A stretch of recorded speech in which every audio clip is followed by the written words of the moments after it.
गरजच नाही. ते धन ते पैसा आम्हाला नकोय. जीवनामध्ये थोडस जरी ज्ञान आलं, धन आलं, पैसा आला तर मनुष्याला अहंकार होतो. तसं लक्ष्मीला सुद्धा अहंकार झाला. ज्ञान भरपूर आहे पण सगळं अहंकाराचं आहे. कोडियाचे गोरे पण तैसे अहंकारी ज्ञान, महापुरे झाडे जाती ते तेला वाळी वाचती. कशामुळं? नम्र झाला भूता तेने कोंडिले अनंता. पाणी आलं की लवाळ असं वाकून चलते म्हणून राहतं माणसाकडं नम्रता असावी.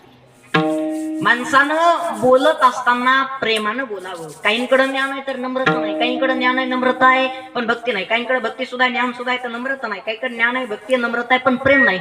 या जगात असं चाललंय, एकाकडे एक आहे तर ते दुसऱ्याकडे नाही. पोटे काही एक आहे आणि एक नाही. हे का नाही हो? एक आहे तर ते दुसऱ्याकडे नाही. आता मला कीर्तन येतं तर गायन अजिबात जमत नाही. ज्याला गायन येतं त्याला पखवाज येत नाही, ज्याला पखवाज येतो त्याला कीर्तन येत नाही, ज्याला काहीच येत नाही त्याला लोकांची निंदा केलीशी जमतच नाही. गणितच आहे महाराज, निंदा केलीशी जमतच नाही. त्रास देणारे सुद्धा भरपूर जण असतात जीवनामध्ये. काही काही जण एवढं त्रास देतात एवढे त्रास देतात पण जीवनामध्ये त्रास देणारे सुद्धा असावे. ऐका, निंदकाचे घर असावे शेजारी. निंदकाचं जे घर आहे हे शेजारी असलंच पाहिजे. आता आमचे गणेश महाराज एवढा सुंदर पखाव जाजवतात, तेवढा गोड पखाव जाजवतात. बरं, आमचे दीपक महाराज आहेत, आमचे सुनील महाराज आहेत, आमचे सर्व महाराज मंडळी एवढं गोड गायन करतात आहे की नाही. तरी सुद्धा खाली म्हणल्याला एखादं म्हणायला बसले, खाल्ल्याला कुठे जिरीतील असं म्हणणारे लई जण असतात महाराज. सोपं नाही गायन करणं, सोपं नाही पखाव जाजवणं, सोपं नाही. आणि कीर्तन करणं सुद्धा सोपं नाही. सोपं वाटतंय का हे?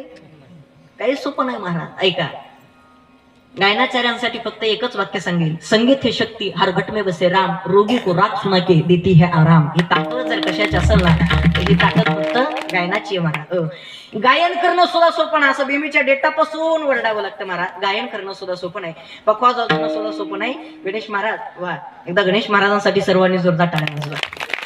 टाळ्या याच्याकरता वाजवा म्हणलंय की त्यांनी पखवाज वाजवताना घाम पुसायला रुमाल जवळ ठेवला नाही. हा नसलाच पाहिजे. का तर लोकायला सुद्धा कळलं पाहिजे कष्टाचे पैसे. घाम पुसला की लोक लय म्हणतात पैसा पैसा पैसा पैसा, पण पैसा मागो काय कष्ट हे कुणीच बघत नाही महाराज. कष्ट बघितलं पाहिजे. ऐका, पखवाज वाजवणं सुद्धा सोपं नाही महाराज. कीर्तन करणं सुद्धा सोपं आहे. गाव सोपं आहे आजीबाई? सोपं वाटतं हे? होय सोपं आहे का? होय दादा सोपं आहे? सोपं आहे सोपं आहे? लक्षात टाळ्या वाजवा एकदा त्याचं जपली. महाराज बारकाले पोरायचे कधीच नादाला लागायचं ना. मी बारकाले पोरायला बोलणंच बंद केलंय. असंच एका कीर्तनामध्ये एखाद्याला म्हणलं होतं गबास, ते मला तुझा बास काय बोला. त्याच्यामुळे यांच्या कधीच नादाला लागत नाही महाराज. लय विचित्र असतात महाराज बारकाले पोरं. माझं नेहमी सांगणं असते, दारू पिणाऱ्या माणसाच्या, येड्या माणसाच्या आणि बारकाले पोरायच्या चुकून कधी नादाला लागायचं. एकदा मी मुंबईला कीर्तनाला गेलो.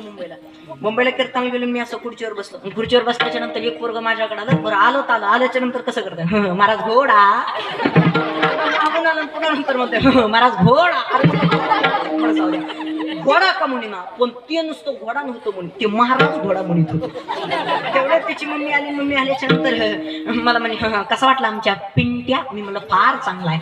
परत म्हणे आमच्या पिंट्यानं कुठल्या प्रकारचा त्रास? म्हणलं अजिबात नाही. तेवढे ते मम्मीच्या माहून आलं. पुन्हा नंतर म्हणते महाराज घोडा. त्याच्या मम्मीनं हातातल्या बांगड्या जरा अशा मागो केल्या आणि म्हणलं वा काय घरातले संस्कार आहेत म्हणलं. महाराज घोडा म्हणलं की महिना लगे कानामागच लावली. पण ती काय म्हणली माहिती का? अरे येडपाटा, एवढं वय झालंय तरी सुद्धा अजून तुला गाढवातला आणि घोड्यातला फरक कळत महाराज. ते तरी नुसतं घोडा म्हणलं होतं, या बाईनं मग खानदानच बदलून टाकलं. काय चांगले मुलांना चांगले संस्कार लावायचं हे काम जर कोणाचं असेल ना तर हे फक्त छोट्याल्या तुमचं आई वडिलांचं काम आहे. ह्या छोट्याल्या मुलांना चांगले संस्कार ऐका. आणि हे चांगले विचार, हे चांगले संस्कार हे कुठं जर लागत असतील ना तर हे फक्त ह्या धर्ममंडपामध्ये लागतात. भगवंताचं नामचिंतन करायचं ना तर याला कुठल्या प्रकारचं बंधन नाही महाराज. हो, सिस्टीम लावणं सुद्धा सोपी नाही बरं का. एकदा त्यांच्यासाठी टाळे वाजवा म्हणूनच शिट्टी वाजली ते सुद्धा सोपं नाही. ऐका, चला विषय हा चाललेला आहे, मुद्दा हा चाललेला आहे.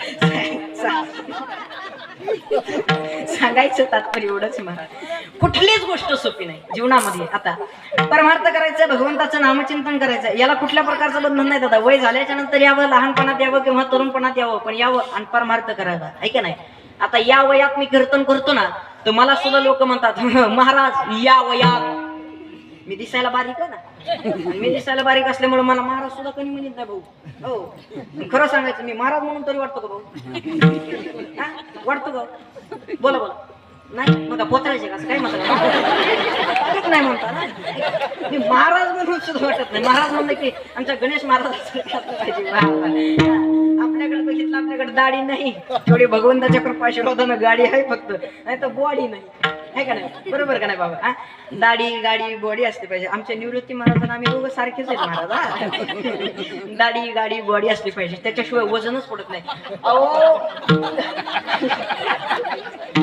काय काय काय माणसं वजनदार असतात, एवढे वजनदार माणसं असतात काय काय जण. ओ दीपक महाराज लबाड बोलणार नाही, आमच्या गावात 1.5 क्विंटलची बाई,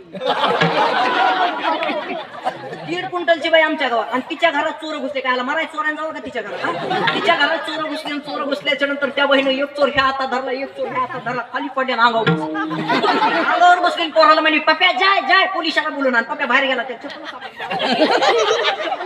परत मध्ये आला. मम्मीला म्हणते मम्मी चप्पल सापडा. चोर म्हणला माझी घालू जाय पण पोलिसाला बोलून.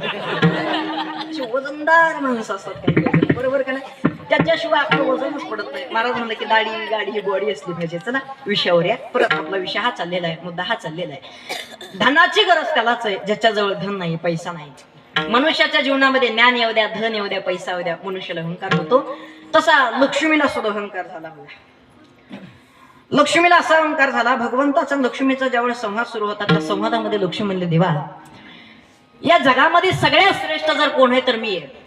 या जगामध्ये सगळ्यात जास्त जर कोण मला मानत असेल तर मी आहे. या जगामध्ये सगळे जग स्वीकार कोणाचं करत असेल तर माझा. भगवंतांना हात जोडले. भगवंत म्हणले लक्ष्मी तोंडानं म्हणून काहीच उपयोग नाही, हे मला सिद्ध करून दाखवावं लागेल. ठीक आहे, वेळ आल्याच्या नंतर मी नक्कीच सिद्ध करून दाखवलं. म्हणजे आणि गावामधून प्रेत यात्रा जाऊ लागली. प्रेत यात्रा. आणि गावामधून प्रेत यात्रा जात असताना लक्ष्मीनं त्या प्रेत यात्रेमध्ये पैशाचा पाऊस पाडायला सुरुवात केली. ज्या वेळेस त्या लक्ष्मीनं प्रेत यात्रेमध्ये पैशाचा पाऊस पाडायला सुरुवात केली, त्या प्रेत यात्रेमधल्या लोकांना प्रेत खाली ठुलून सगळेजण पैसे गोळा करू लागले. आता प्रेत यात्रेचं जाऊ द्या, उदाहरणार्थ जर आपल्या कीर्तनातच पैशाचा पाऊस जर पडलाच तर तुम्ही कीर्तन आहे का राहतान का? राहता तुम्ही राहतान का नाही हे तुमचा पुढचा प्रश्न. मी करीनच का नाही हे लय मोठा प्रश्न आहे. तर सगळेजण धनाच्या मागं पैशाच्या मागं पडतात. लक्ष्मी देवाकडे जाते, देवाला हात जोडते. देवा बघा मी अगोदर सांगितलं होतं या जगामध्ये सगळ्यात श्रेष्ठ जर कोण असेल तर मी आहे. ज्या प्रेत यात्रेमध्ये मी पैशाचा पाऊस पाडायला सुरुवात केली ना त्या लोकांना प्रेत खाली ठुलं आणि सगळेजण मला गोळा करतायत, सगळेजण माझ्या मागे पडतायत. भगवंतांना हात जोडले. भगवंत सांगतात लक्ष्मी अगदी बरोबर आहे तुझं, पण एक गोष्ट लक्षात ठेव गडे, ज्या प्रेत यात्रेमध्ये तू पैशाचा पाऊस पाडायला सुरुवात केली ना त्या प्रेत यात्रेमधलेच लोक तुझ्याकडे आले. ज्या प्रेत यात्रेमध्ये तू पैशाचा पाऊस पडला ते प्रेत अजून काही तुला बघून उठलेलं नाही. लक्ष्मी म्हणली देवा ते उठणच कसं, त्याच्यात रामच राहिलेला नाही. भगवंत सांगतात लक्ष्मी प्रश्नाचं जर उत्तर कळालं असेल तर मी शांत बसू का? लक्ष्मी म्हणली असं कोड्यात मग बोलू नका, मला स्पष्ट सांगा. भगवंताने स्पष्ट सांगितलं ऐक लक्ष्मी, जोपर्यंत शरीरामध्ये मी आहे तोपर्यंत तुला किंमत आहे, आणि एकदा जर काय शरीरामधून मी निघून गेलो ना तर कवडीची सुद्धा किंमत नाही. ह्या शरीराला किंमत आहे पण कोणामुळं तर ह्या जगाच्या चालक मालकामुळं आणि ह्या भगवंतामुळं. त्याच्यामुळे ह्या जगाच्या चालक मालकाने भगवंताने एवढं तोला मोलाचं शरीर दिलंय ना तर गेलं पाहिजे महाराज. देवे दिला देह भजना गोमटा आणि तो या झाला त्याचा. हा भगवंतानं एवढं तोला मोलाचं शरीर दिले. हे कशासाठी दिलंय तर भजन करण्यासाठी, भगवंताचं नामचिंतन करण्यासाठी. त्यामुळे केलं पाहिजे महाराज भगवंताचं नामचिंतन. आलं पाहिजे महाराज कधीतरी इथं, घेतला पाहिजे महाराज इथला आनंद. पण इथं येणं सुद्धा कोणाच्याही नशिबामध्ये नाही. इथं येण्यासाठी काही ना काहीतरी भाग्य असावं लागतं, मागच्या जन्मीचं पुण्य असावं लागतं. ऐका, सपने तो हर कोई सजाते है लेकिन कई सपने टूट जाते हैं. अरे सपने तो हर कोई सजाते हैं लेकिन कई सपने टूट जाते हैं. इस धर्म मंडप में वही आता है जिसका परम भाग्य होता है. ज्याचं भाग्य आहे ना तेच इथं येणार आहे. भाग्य माणूस इथं कधीच येत नाही. आपल्या गावची लोकसंख्या किती हो? गावची लोकसंख्या किती आहे? 2000. गावची लोकसंख्या 2000. इथं किती तू? 200. बरोबर का नाही? गावची लोकसंख्या 2000 आहे, इथं फक्त 200. बाकीचे काय दवाखान्यात ऍडमिट केले का काय संभाजीनगरला? हा ते म्हणले इथं आले नाही, कारण इथं येण्यासाठी सुद्धा काय लागतं तर भाग्य असावं लागतं आणि मागच्या जन्मीचं पुण्य असावं लागतं. महाराज हे कोणाच्याही नशिबामध्ये नाही. जन्म जन्मी आम्ही बहु पुण्य के